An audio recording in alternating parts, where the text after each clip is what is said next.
Números capítulo 5, el Señor habla con Moisés y le dice que debe ordenar a los hijos de Israel arrojar fuera del campamento a los leprosos, a los de flujo de semen y a los que hayan tocado algún muerto.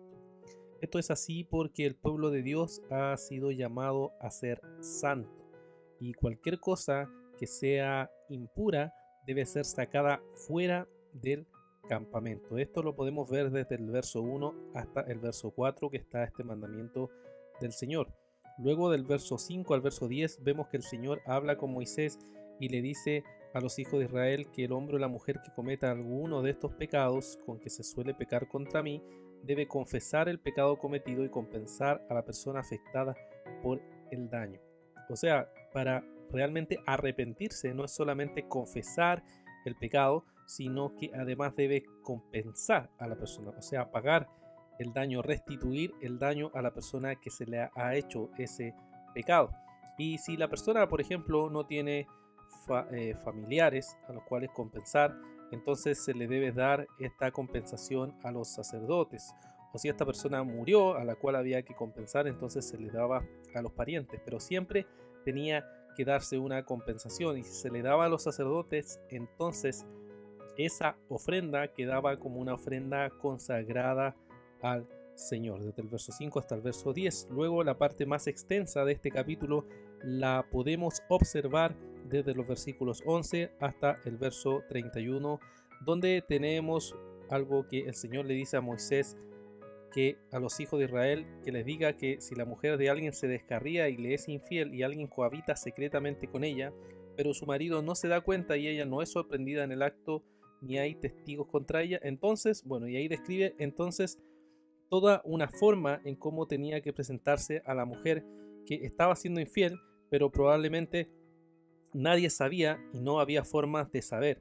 Entonces, como el hombre tenía sospechas, lo que tenía que hacer es traer a esta mujer delante del sacerdote y se le debía llevar una ofrenda al sacerdote. Entonces se hacía un ritual, y en este ritual se le pedía a la mujer que bebiera un agua con un poco de tierra y se le hacía repetir unas palabras o un conjuro, como dice esta versión, en la cual ella tenía que decir lo siguiente: que si ella era culpable de estar en adulterio sin que nadie supiera, entonces esta agua que ella iba a beber iba a hacer que su muslo y su vientre se hinchara de tal forma que entrara a su cuerpo y la mataría. Pero si ella era inocente de esto, entonces nada de este efecto le iba a producir a ella. Por tanto, no le iba a pasar nada, porque en verdad ella no estaba pecando delante del Señor. Por eso el capítulo termina diciendo que esta es la ley de los celos en caso de que la mujer le sea infiel a su marido y se mancille, o en caso de que el marido tenga un ataque de celos y cele a su mujer, el marido presentará a su mujer delante del Señor y el sacerdote aplicará en ella toda esta ley. El hombre quedará libre de culpa y la mujer pagará por su pecado.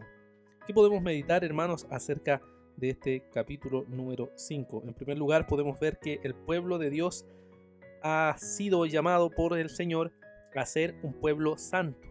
Por tanto, todo lo inmundo debe ser sacado y apartado del pueblo de Dios. Y esto se aplica así en el nuevo pacto, por ejemplo, para aquellos que viven en pecado público, abierto y constante, y que estas personas deben ser expulsadas de la iglesia. La excomunión, apartadas. ¿Por qué? Porque si están infectadas con el pecado y viven en la misma iglesia, lo que están haciendo es contaminar al pueblo de Dios que está llamado a ser santo.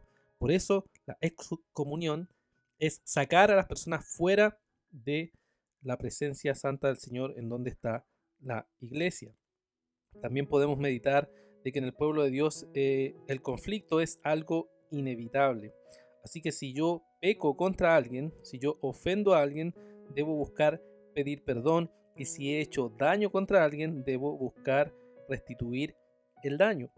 Por eso en las cartas del Nuevo Pacto, del Nuevo Testamento, podemos encontrarnos muchas veces las palabras de que nos perdonemos unos a otros, que nos reconciliemos, y esos son mandatos del Señor para nosotros. Lo mismo debemos esperar si alguien hace un daño contra nosotros, debemos esperar que pida perdón al hermano y que restituya si es que hay un daño de por medio. Los cristianos hemos sido llamados a vivir en comunidad para la gloria del Señor, y eso requiere poder resolver los conflictos según los principios que la palabra del Señor nos ha mandado. Y también podemos meditar que hay pecados como el de este hombre o de esta mujer que está aquí en este capítulo, en donde este pecado no se sabe. No vamos quizás a saber nunca todos los pecados de hombres y mujeres que son infieles en algunas ocasiones, pero quizás uno puede tener sus sospechas en algunos casos sobre algunas señales que puede observar, pero no podremos saber con certeza en este mundo. Sin embargo, lo que tenemos que hacer es encomendarnos al Señor frente a eso y decir que cada uno delante del Señor va a ser juzgado por el Señor, aquel que conoce todos los corazones.